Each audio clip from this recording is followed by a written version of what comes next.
इस सवाल में हमसे कहा गया है कि इक्विवेलेंस पॉइंट तक पहुंचने के लिए 29.95 मिलीलीटर 1.25 मोलर हाइड्रोक्लोरिक एसिड की ज़रूरत होती है।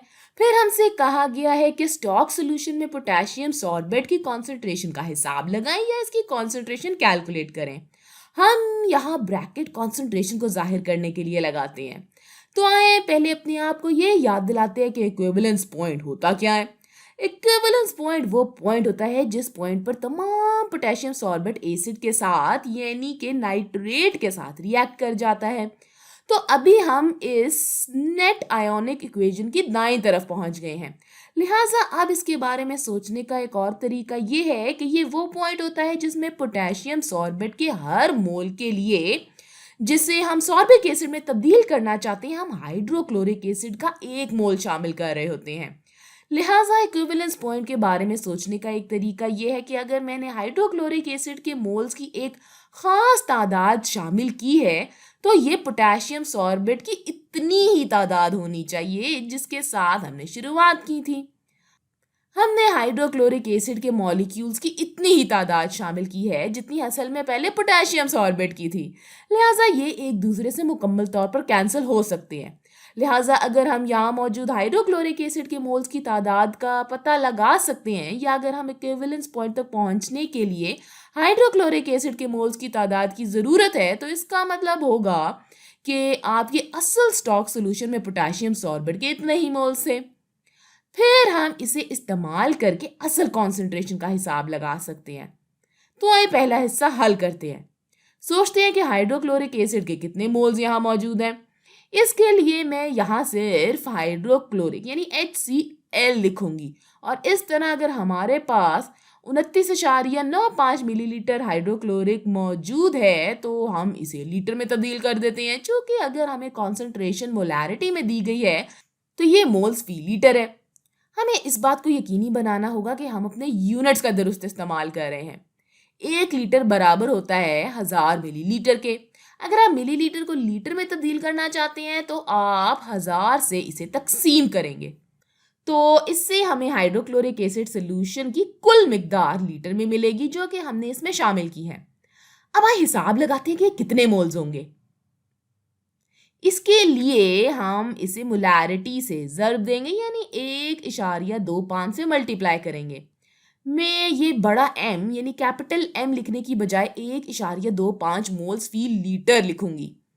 अब इससे हमें क्या मिलेगा ये देखें 29.95 इसको तकसीम किया 1000 के साथ ज़रबे 1.25 तो इसका जवाब आता है 0.0374। अब इसका यूनिट देखें तो यहाँ मिलीलीटर मिलीलीटर से कैंसिल हो जाएगा, लीटर लीटर से कैंसिल हो जाएगा और मेरे पास यहाँ 0.0374 मोल्स हैं। याद रखें कि ये मोल्स हाइड्रोक्लोरिक एसिड के मोल्स हैं। तो जब वो कहते हैं कि 1.25 मोलर के 29.95 मिलीलीटर हाइड्रोक्लोरिक एसिड सोल्यूशन को शामिल किया गया है तो इसका मतलब ये हुआ कि इन्होंने वाकई हाइड्रोक्लोरिक एसिड के इतने मोल्स इसमें शामिल किए हैं। तो इसका मतलब ये हुआ कि हमारे असल सोल्यूशन में पोटेशियम सॉर्बेट के इतने मोल्स थे तो इसमें पोटेशियम सॉर्बेट के इतने मोल्स थे। अब हम पोटेशियम सॉर्बेट की असल कॉन्सेंट्रेशन का पता लगा सकते हैं। हमारे पोटेशियम सॉर्बेट यानी C6H7O2 की कॉन्सेंट्रेशन बराबर होगी पोटेशियम सॉर्बेट के मोल्स की इस तादाद के जिससे हमने अपना स्टॉक सोल्यूशन शुरू किया था। लिहाजा ये यहाँ पर यही तादाद होगी 0.0374 मोल्स। इसको हम तकसीम करेंगे इस नंबर से जो हमारा असल वॉल्यूम था। यहाँ हमें सवाल में कहा गया कि एक तालिब इल्म ने 45 मिलीलीटर सोल्यूशन को नाइट्रेट किया। लिहाजा हमारे पास यहाँ 4 सिग्निफिकेंट फिगर्स पर मबनी वॉल्यूम है। लिहाजा स्टॉक सोल्यूशन का वॉल्यूम है 45 मिलीलीटर। अब इस 45 मिलीलीटर को हम लीटर में लिखना चाहते हैं। चूंकि याद रखें कि यहाँ कॉन्सेंट्रेशन हम मोलैरिटी में यानी मोल फी लीटर में लिखना चाहते हैं तो 45 मिलीलीटर 0.045 के बराबर होगा। मैंने इसे लीटर में तब्दील करने के लिए सिर्फ 1000 से तकसीम किया है। मैं यहाँ भी सिफर लिख सकती हूँ ताकि मेरे पास यहाँ 4 सिग्निफिकेंट फिगर्स आ जाएं।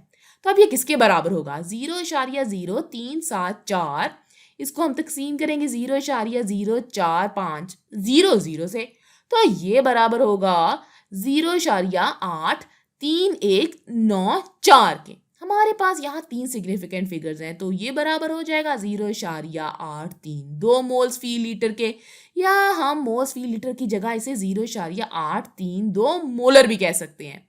तो ये आपके पास इस सवाल का जवाब आ गया है। ये हमारे स्टॉक सॉल्यूशन में पोटेशियम सॉर्बेट की इब्तदाई कॉन्सेंट्रेशन है।